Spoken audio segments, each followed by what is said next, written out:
Most of us are raised in a world that teaches peace, but not preparedness. We live in a cultural environment that promotes democratic values that emphasize being fair to each individual and to everyone.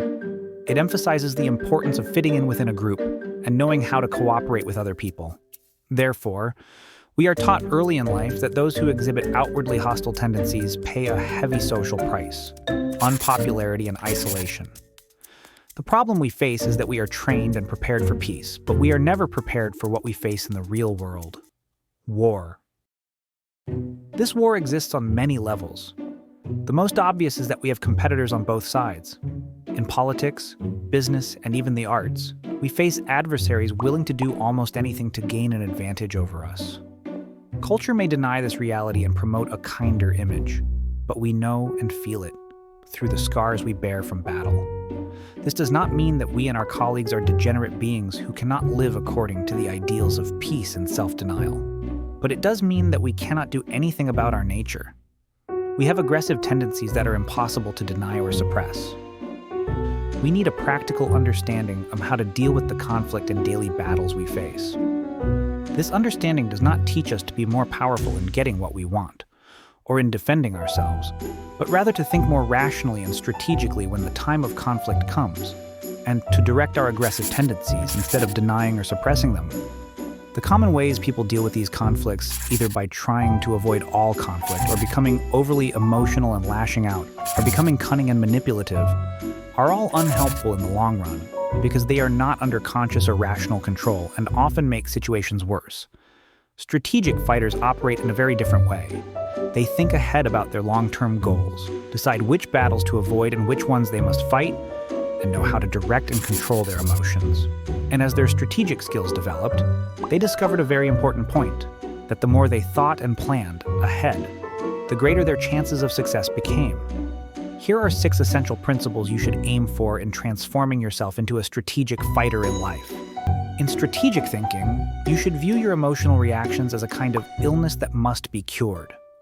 Fear makes you overestimate the size of the enemy and act in an exaggerated defensive manner.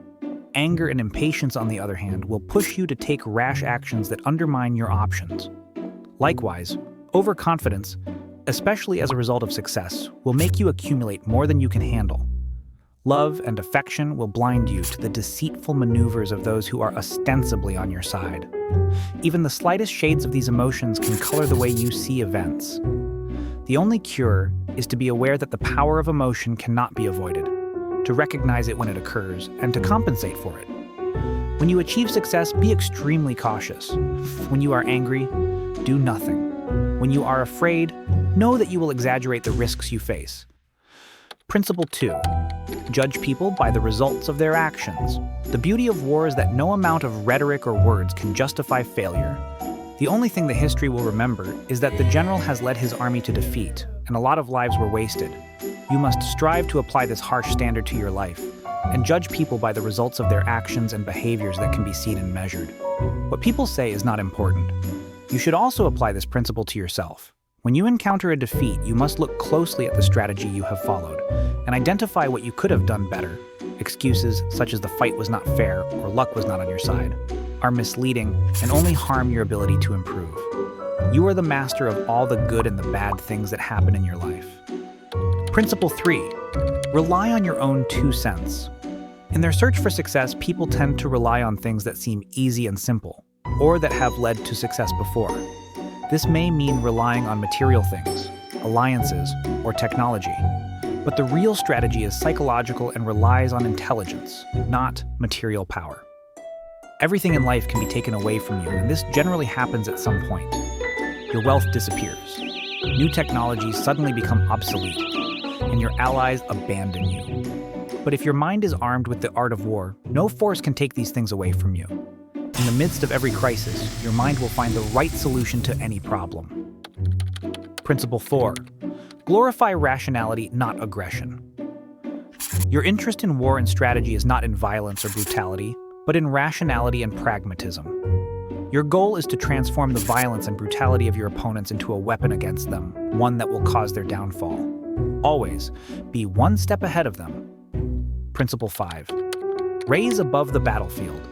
In war, strategy is the art of directing the entire military operation. Tactics, in contrast, is the skill of structuring an army for the battle itself and dealing with the immediate needs that arise on the battlefield. Most of us in life are tactical, not strategic. We get so caught up in the conflicts we face that we can only think about getting what we want in the battle we're facing at the moment. Thinking strategically is difficult and unnatural. To achieve the power that only strategy can provide, you must be able to lift yourself above the battlefield, focus on your long-term goals, and devise a comprehensive campaign to break out of the reactive state in which many of life's battles have trapped you in. Always remembering your overall goals makes it easier to decide when to fight and when to walk away. Principle 6. Give your war a spiritual dimension. The greatest battle is the one you fight with yourself, against your weaknesses, your emotions, and your lack of clarity in seeing things through to the end. You must declare a ceaseless war on yourself. As a warrior in life, you welcome battles and struggles as ways to prove your worth, improve your skills, and gain courage, self-confidence, and experience. Instead of suppressing your doubts and fears, you must face them, fight them. This is how you forge the warrior spirit, and only consistent practice will guide you there.